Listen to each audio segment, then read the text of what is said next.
Kalian pernah nggak sih ngerasa, kok belakangan ini Asia Tenggara kelihatan gampang banget goyah? Ekonomi dunia lagi nggak baik-baik aja, konflik global muncul di mana-mana, jalur dagang mulai tegang, energi makin mahal, dan negara-negara kecil di ASEAN seperti kehilangan pegangan. Di tengah semua itu, ada satu hal menarik yang sering luput dari perhatian. Banyak negara ASEAN sekarang kelihatan makin sering nengok ke Indonesia. Bukan buat basa-basi, tapi buat bertahan hidup.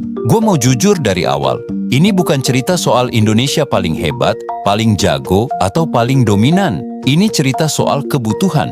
Saat tekanan datang dari luar kawasan, dari perang dagang, konflik geopolitik, sampai ancaman keamanan laut, negara-negara ASEAN yang ekonominya kecil dan militernya terbatas mulai sadar.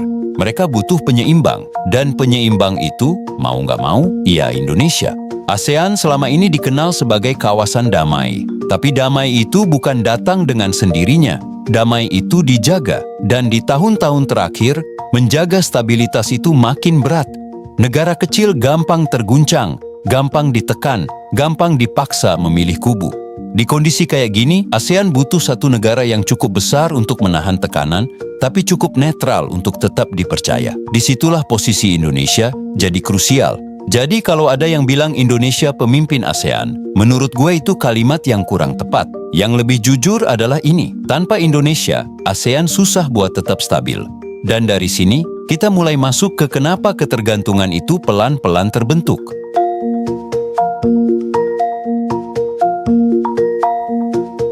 Coba kalian bayangin posisi negara ASEAN yang kecil.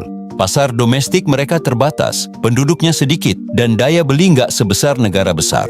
Ketika ekonomi global melambat, ekspor ke Amerika atau Eropa terganggu, mereka harus cari pasar alternatif yang aman dan dekat. Di titik ini, Indonesia muncul bukan sebagai penyelamat, tapi sebagai jangkar. Indonesia punya pasar domestik ratusan juta orang. Ini fakta ekonomi, bukan klaim nasionalisme. Buat negara ASEAN lain, berdagang dengan Indonesia itu lebih stabil dibanding bergantung penuh ke negara besar di luar kawasan. Ketika global supply chain terguncang, Indonesia masih bisa menyerap barang, bahan baku, dan jasa dari negara tetangga. Itu bikin perdagangan intra-ASEAN tetap hidup. Yang bikin menarik, Indonesia juga bukan pasar yang rewel secara politik. Indonesia nggak gampang pakai dagang sebagai senjata tekanan. Buat negara kecil, ini penting banget. Mereka butuh mitra dagang yang konsisten, bukan yang tiap konflik global langsung menutup pintu. Dan sampai 2025, Indonesia masih dikenal sebagai negara yang relatif stabil secara ekonomi dan kebijakan. Pelan-pelan, ketergantungan itu terbentuk, bukan karena Indonesia memaksa, tapi karena alternatif lain lebih berisiko. Dan saat satu negara mulai bergantung pada pasar negara lain untuk bertahan, hubungan itu berubah, bukan lagi sekadar kerjasama, tapi kebutuhan.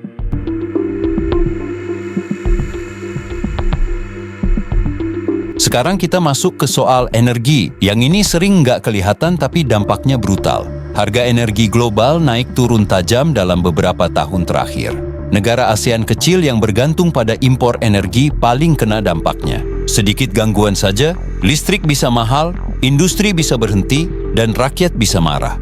Indonesia punya posisi unik. Bukan berarti Indonesia bebas masalah energi, tapi Indonesia punya diversifikasi. Batu bara, gas, energi terbarukan, dan pasar domestik besar bikin Indonesia lebih tahan guncangan. Buat negara ASEAN lain, punya tetangga yang relatif stabil di sektor energi itu aset besar. Kerja sama energi lintas negara ASEAN sekarang makin sering melibatkan Indonesia sebagai poros. Bukan karena Indonesia paling pintar, tapi karena Indonesia punya skala. Negara kecil nggak punya kemewahan skala itu.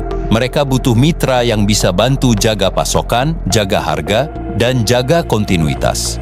Dan di saat krisis global, yang dicari bukan negara paling idealis, tapi negara yang bisa diandalkan. Sampai 2025, Indonesia masih masuk kategori itu. Maka wajar kalau ketergantungan di sektor energi ikut menguat.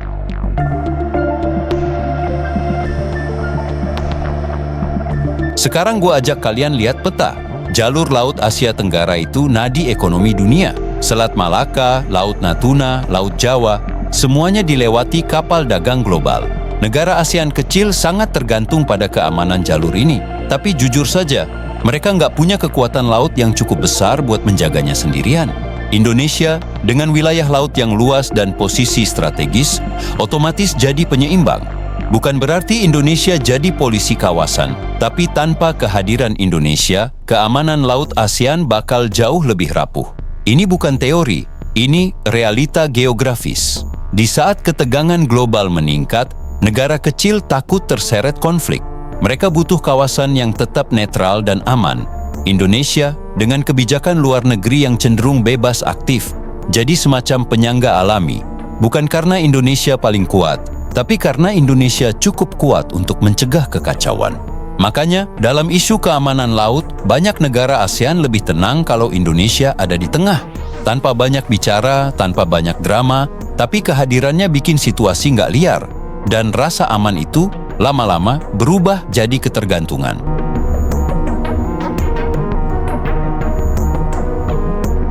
Ada satu faktor yang jarang dibicarakan secara terang-terangan, tapi diam-diam jadi alasan besar kenapa ASEAN bergantung pada Indonesia, yaitu stabilitas politik domestik Indonesia sendiri. Kalian mungkin sering dengar berita ribut soal politik Indonesia, tapi kalau dibandingkan banyak negara lain, Indonesia itu relatif stabil.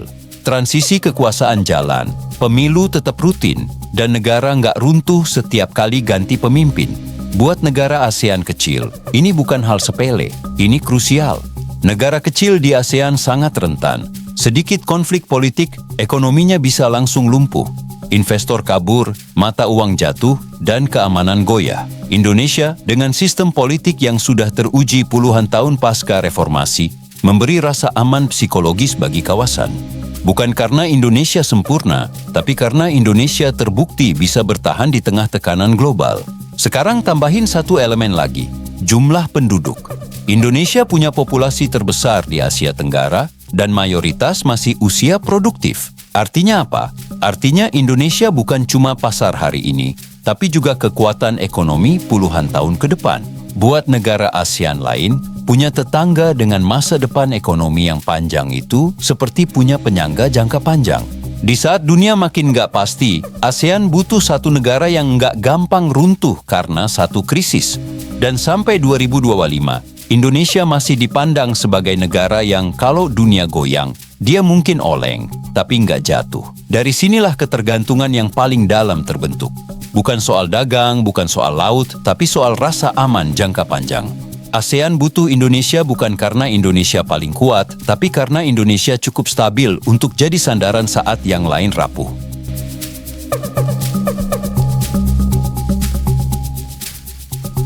Krisis Myanmar adalah ujian besar buat ASEAN.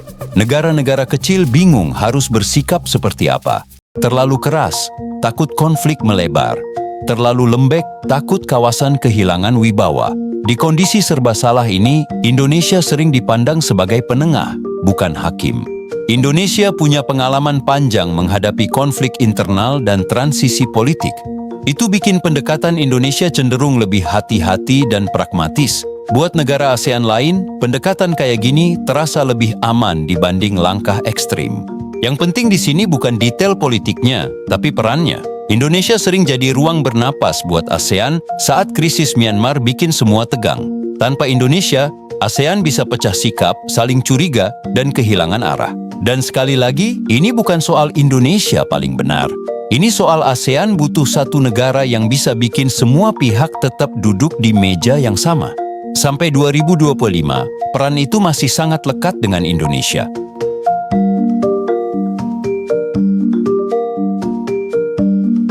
Kalau kita tarik garis besar, ketergantungan ASEAN ke Indonesia bukan lahir dari ambisi, tapi dari kebutuhan. Negara kecil butuh penyeimbang, bukan buat mendominasi, tapi buat bertahan. Dan di tengah dunia yang makin keras, bertahan itu sudah pencapaian besar. Indonesia bukan tanpa masalah, tapi dibanding alternatif lain, Indonesia masih dianggap cukup stabil, cukup netral, dan cukup besar untuk jadi jangkar kawasan. Itulah kenapa banyak negara ASEAN pelan-pelan bergantung, bahkan tanpa mereka sadari. Jadi pertanyaannya bukan lagi apakah Indonesia pemimpin ASEAN. Pertanyaannya lebih jujur dan lebih dalam.